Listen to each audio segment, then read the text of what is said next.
Hey guys, welcome back to today's video. This time we're going to be showing you guys how to properly replace or sand down the Magneto to this Kohler 5400 series single cylinder motor in the old Cadet. This may vary depending on the motor you have, but the technique I'm going to show you is pretty much goes for single cylinders and V-twins, but only for these ride mower engines. If you get something like a Yanmar diesel or a different brand of vertical or horizontal motor, this may not be the video for you, but in this case, we're just going to be working on it. So, with these motors, for the people who own these kind of Cub Cadets, the first thing you're going to want to do is pop off these clips in order to take this blower shroud off. These do come with these little yellow clips, but I had to replace them with these little bolt threads because the plastic clips, they break. Mine broke in the middle of the winter. So just, you know, buyer beware. You know, if you're gonna get a lawnmower like this that's nice and new, don't look at how good it looks, but the performance. Is it gonna last long? Are you gonna have to deal with buying, you know, new clips, stuff like that? And in this case, I would probably say this was worth the buy, because if you're just having motor problems and you're not having anything with the blade deck or the transmission problems or steering, you know, you're making out good, because these transmissions are like $800 brand new. And if you have a problem with the transmission, then I would pray for you, because those are not, these hydrostatic transmissions are very tricky, very techy, a lot of safety stuff, at least on this one. But anyways, I'm just making sure I have the right bolts for these side ones, which I do. So for these side bolts right there, there should be 1, 2, 3, 4. Mine has 5 because it's got front, back, and then it's got 2 on each side. Yours may vary, but at least for this specific motor, I am using a 8mm socket. You can use an impact for these or a ratchet. Anything, you know, it's not gonna hurt anything, but just like I always say in my videos, if you're gonna use an impact like mine or something a lot more stronger, just keep in mind not to strip the bolts. If we were doing like a head job on this, I would never use an impact. I would use a torque wrench and a ratchet wrench just to get the proper setting. Okay, so because these bolts are small, in the old DeWalt kit, we are going to be using this extension that turns the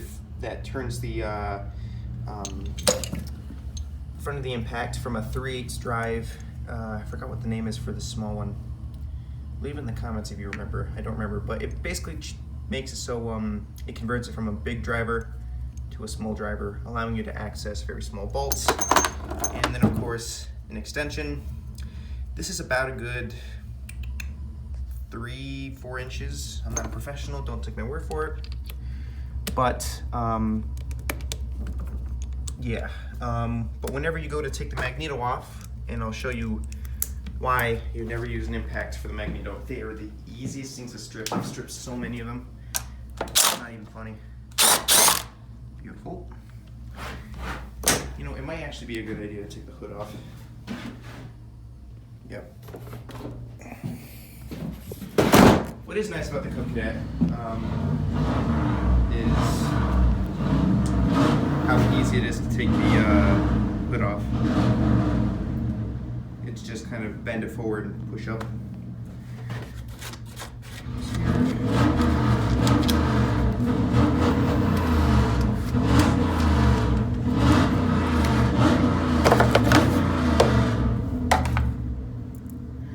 Testing one of the Dodges over there, so if you hear that going off, that's why.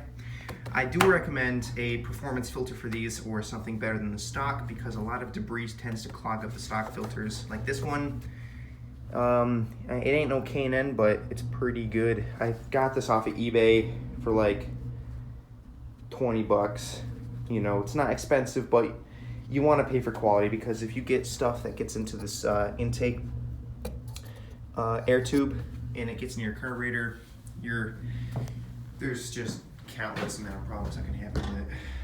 So, do keep in mind, besides the bolts that are on this, you are going to need a torque spit right there, and that's to remove the bolt from the intake tube in order to take this blower shroud off. And I will give you the specific number for that, because that is really important. It took me I didn't even know what bolt to use. I just kind of went to the hardware store. I either went to hardware store or Harbor Freight and bought a whole deck of Allen wrenches. Should be nice. All right. So keep our bolts in the same spot so we do not lose them. There we go. Maybe this doesn't have 5 bolts. I think it just has 4. 1, 2, 3, and 4. Huh. Or I'm missing a bolt. Who knows? So, like I said before, you cannot take this thing off without getting this little guy off. So, goodbye. It's this guy right here. Whenever you're stepping into the new lawnmower land, it's always good to have a kit like this. Of course, mine's messy, but I do have the parts here. Some of the parts are in my garage because we are doing a small single-cylinder build. But anyways, I used to have it in here. All right, well, we'll just try out one of these torque spits, and then when I find one that works, I will tell you guys the number. So, let me get these torque spits out, and then I'll meet you when we go over to do the bolt. Alrighty, I found one in the old chest. We've got our screwdriver, or this little torque wrench, star handle here. I don't know what size it is. I think it's this guy right here. 1-4x4. But anyways, never put these bolts on too tight, because these things are 80% plastic. Plastic threads in here will snap. Our bolt's safe, and now we pop the blower shroud off.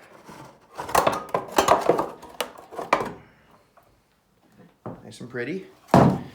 I do clean this thing like ridiculously every year. A little bit of grime, nothing bad, it's usual.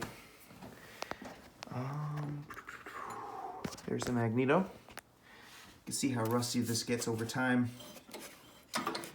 But basically, if you don't know what this does, the Magneto allows for electricity for the spark plug to combust your motor. And the way it gets electricity is from this guy spinning through this metal flywheel. And this is like a magnet, and it bolts in, and every time it spins really fast, it generates electricity with the help of these ignition wires, and gives you spark.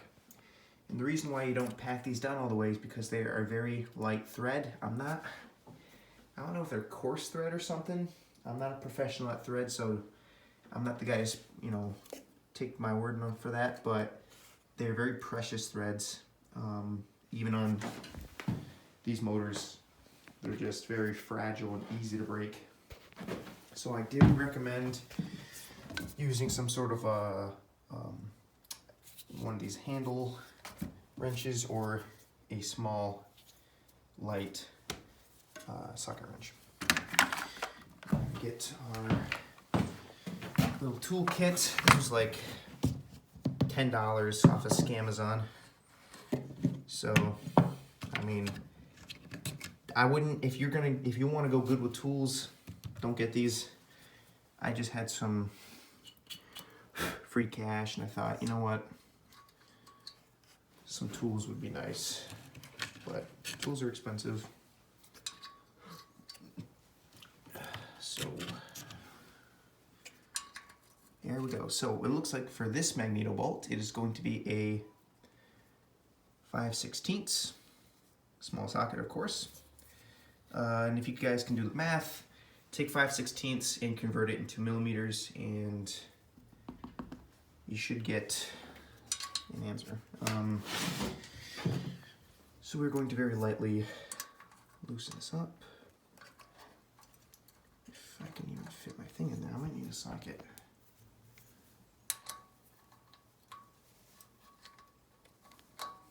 There we go.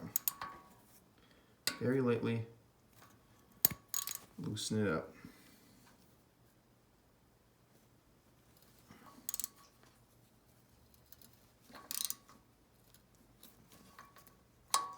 Sounds like pretty good. There we go. Sometimes going back and forth with the bolt will help her get loose.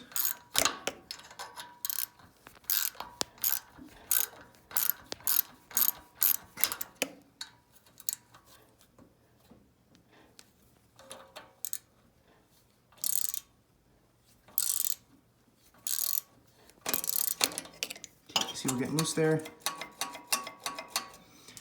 And you can tell this thing is pretty dirty because it is not, it's not magnetizing to the flywheel. So there's either a lot of rust on this thing, or perhaps it could be one of these magnetos where it doesn't come with the metal, the magnet attachment on them, like the Briggs and Scrapham's do.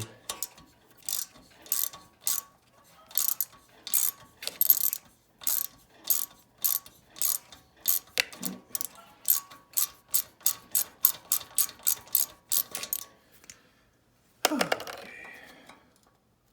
Let me take these bolts off, and I'll get back to you guys when I do that. All right, we're back. We got the magneto off.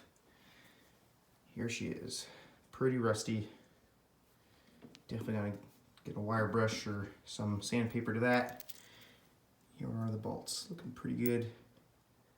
Didn't strip any. That's the name of the game.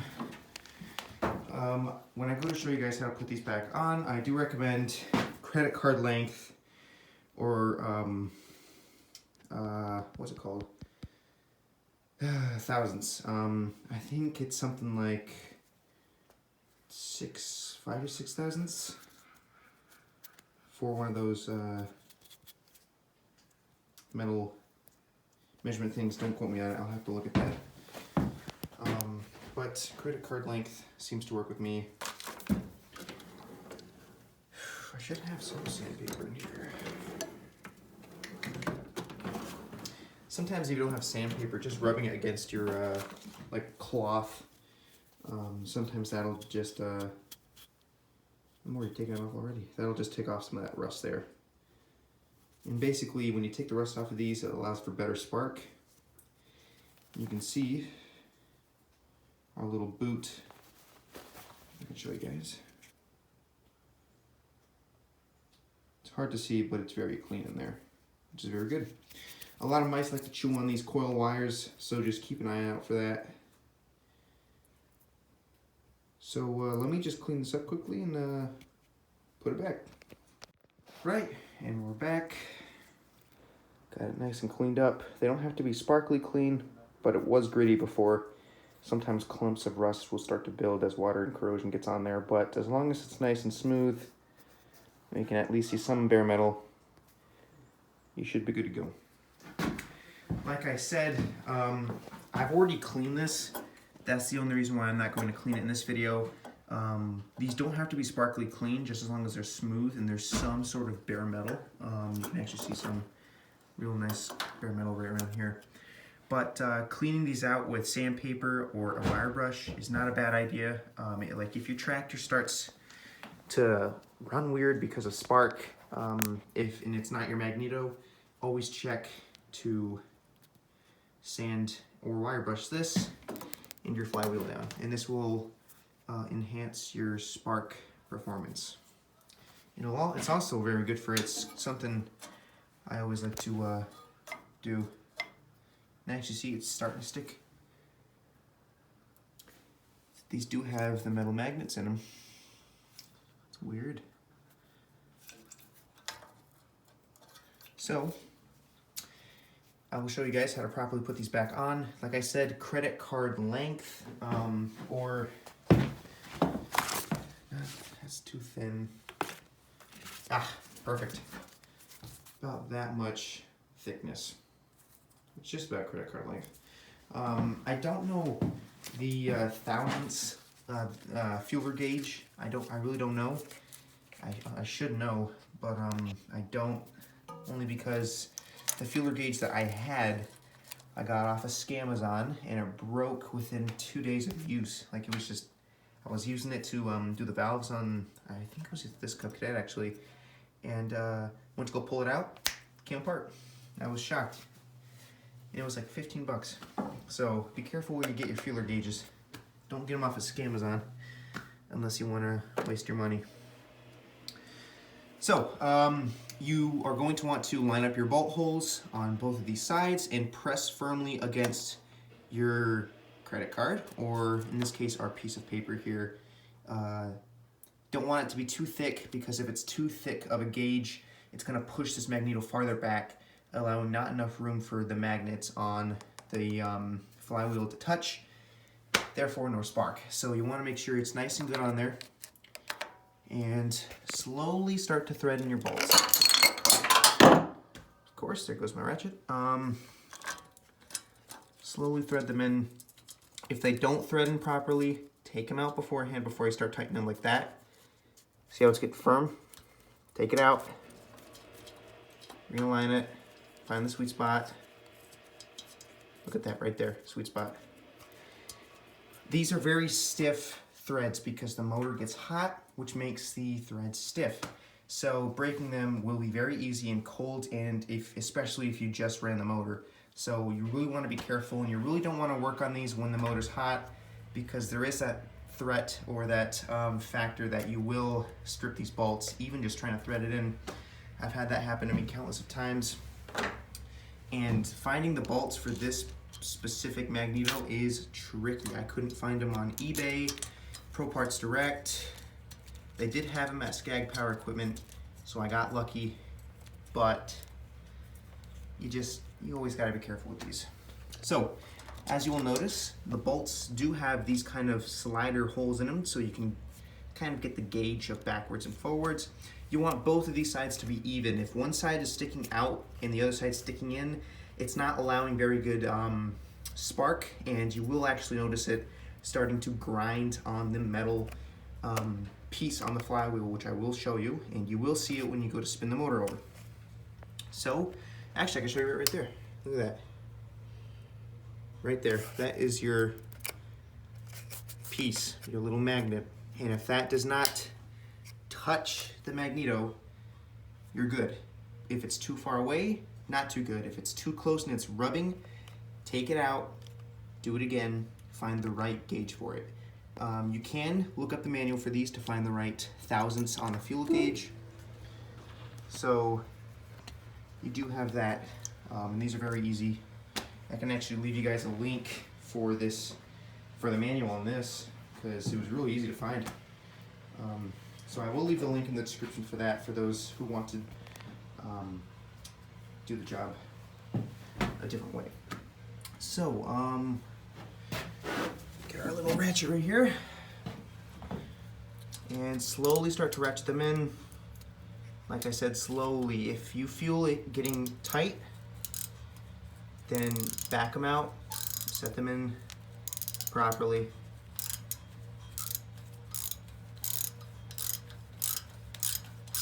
Kohler actually, well, I'll tell you guys this little history. they got very lazy. In 2007, 2008, they made I might be wrong on the date, but Kohler made a twin cam Kohler Courage, and that's what we used to run this on Chuck until we twin swapped it. I did make a video on that actually.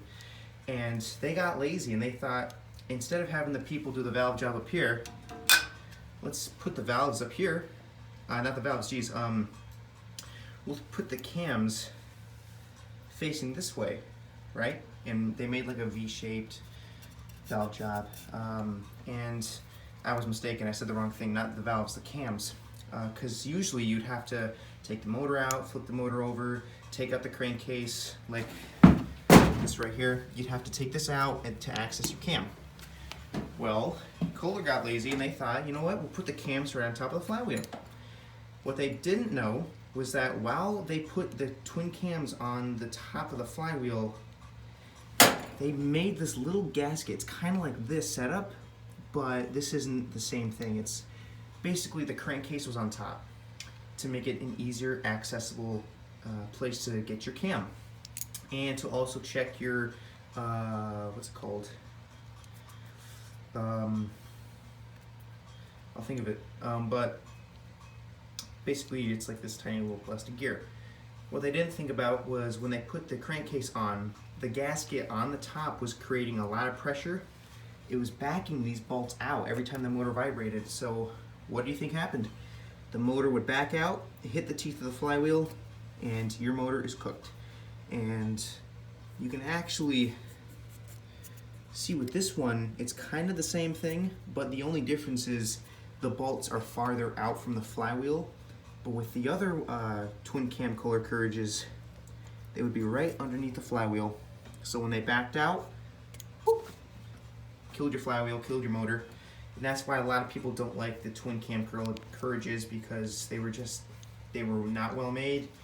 You had a lot of carburetor problems, a lot of valve problems, a lot of head gasket problems, and of course your sump gasket or your cam gasket, crankcase gasket, my bad.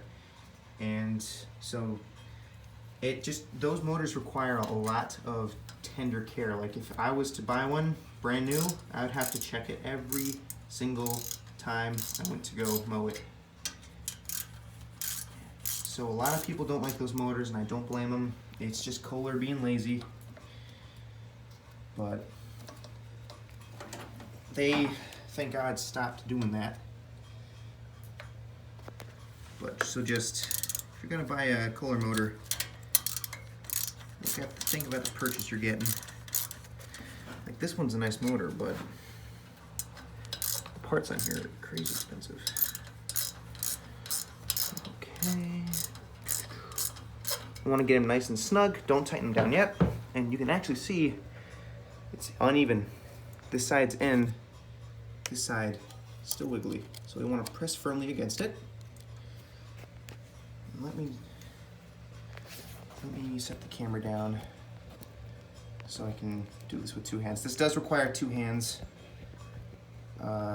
So let me get a good camera angle. It's on a head, so it should be easy to get a good camera angle here.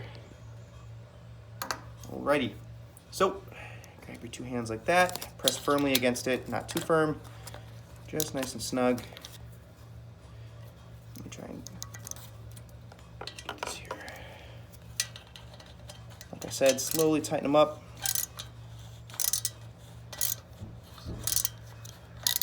You can see it starting to set in. Don't tighten one side all the way and then do the other side. Do what I'm doing, evenly tighten them. Nice and slow, don't rush it. Don't want to have to cost more money. Never impact these. If you want to, feel free to do it, and good luck buying new bolts for these things. Okay, nice and easy, snug, tight, nothing firm. Like I said, I will put the manual for this engine in the description, so you guys, if you want to use a torque wrench, you can find out the poundage. So, when you are, for people who use feeler gauges and credit cards like this, or a piece of paper, never just pull them out. I've seen that mistake happen many times before, and you either break it, or you scratch it. You don't want that. So just take the motor and just twist it right off. Nice and good. Look at that. Perfect. Now you want to go over to the magnet side of things. And look at that. Superb. You can see how right when it gets to that magnet stroke, it's perfect. It's not touching it. It's just barely touching it. You don't want it too close. And you can see they're both even. They look like they're touching, but they're not. It's a free, easy spin. And that is what you want. You don't want these magnetos grinding. And like I said, if you don't have yours set all the way and it's kind of doesn't look good, or you go to run it and it still runs funky, play around with it. Try to get the right setting. You are gonna need two hands when doing this job. That's just the way it is. But I'd rather show you guys how to do this properly than try to be lazy with it. So you plug your spark plug boot in, and you put your ignition coil right in there, nice and snug. That's nice and snug in there. Always wait for the click on these. They will click into the spark plug. And there you go. Now we're going to, let me put the blower shroud back on, and I'll show you guys what I mean about the bolt with the Torx bit. All right guys, we're back. This is the tricky part. This is where you have to kind of line up the hole to this Torx bit bolt with the intake here. In this case, I think I got her done. Yep, perfect. This one, it feels like it's gonna give you a fight. Don't let it. Snug tight, snug tight. Never tighten them up real tight. A lot of people, I've gotten so many questions about what type of oil to run on these. Is it good to run high octane fuel? And I'm gonna tell you guys something. If you're gonna buy a motor, any lawnmower motor, it all depends on how much you're gonna use it. If this guy, I only use it straight for mowing, so I don't use it every day. I just use it when I go to mow the lawn. Now, if you're going to be using it every single day, compared to just using it once in a while, the oil change, it's not going to be as significant, but you will see how easier your motor cools down. If you were to use this every single day, I wouldn't suggest 10W30 oil. I would suggest 5W30, Pennzoil, Mobil 1, Kawasaki oil, or just Kohler oil. Never use Master oil. That stuff, Master Mechanic oil, junk. I blew my motor. I blew this motor doing that. I ran 5W30 oil, Master Mechanic oil. Was just trying something new. It was cheap, and blew it up. It wasn't creating enough lubrication for the motor to run. So I would suggest Pennzoil, Mobil 1, Kawasaki, Kohler. But anyways, so 5W30 if you're gonna run this thing hot every single day. If you're only gonna be using this once in a while, like getting it hot but then stopping and, you know, maybe not using it as much, I would use 10W30, which is what I have in here. And the difference is viscosity. So as you can see here, this is brand new oil. I put this in, gotta say, 4 or 5 months ago, and I only use it once in a while. But if you were to use this thing every day and you ran 1030, the oil would get black real quick. You can run 1030 on motors that you run hot every day. It's not going to be bad, but it does help the motor run a little better if you run a little thin or thick of an oil when you're going to run these types of things. I think I do have, I don't. I used to have some oil cans in here so I could show you guys what I'm talking about, but like I said, 10W30, you don't have to listen to me, but I always run, I swear by it too, 10W30 oil, 2 quarts, 2.5 for motors that you only run once in a while, and then 5W30 if you're gonna run something like a pressure washer that you run. I run this thing every day in the summer. So basically, if your motor's gonna run hot, 5W30, and if you're using it every day, but if you're only using it once in a while, I just go 1030. Like I said, you don't have to listen to me. These are just suggestions. You can easily run 10W30 on a motor you use every day, and you won't have any problem.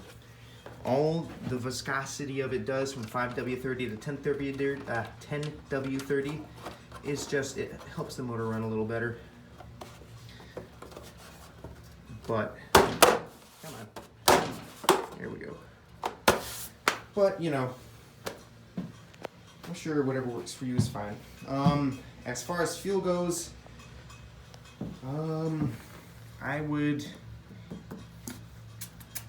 running regular 83 octane, it's fine on these motors. Like, you know, it's fuel. But high octane fuels, I mean, even though they're expensive, they do burn a lot better. Like, they combust a heck of a lot better on the motors. But the difference isn't really much. A lot of people tell me that they get a lot of horsepower from high octane fuel on a lawnmower, and that may be true, but if you're using something like this that's just bone stock, the difference between low octane and high octane, I mean, it's gonna vary. You might get something that pushes more horsepower than another motor, so it really depends on your motor. And like I said, I will leave you guys the manual for the motor and this lawnmower in the description below. I'll leave a link to it because it is important to have a manual to tell you the right specs, right torque specs for not only just your magneto, but your head gaskets, cam gaskets, crankcase gaskets, transmission, etc. And I think that is it for today. Let me just put the hood back on. I can show you guys this. There are these two little clips. You just feel it out. Hold up. Right there. There you go. Piece of cake. Nice and easy. I hope you guys enjoyed this video. I will be posting every Friday and Saturday, mainly Fridays, but Saturdays I will be posting some videos as well on lawnmowers like this Cub Cadet. So, like I said before, like, comment, subscribe, click that bell notification so we can get more views and more subscribers. And hope you guys stay safe, and I'll catch you guys next time.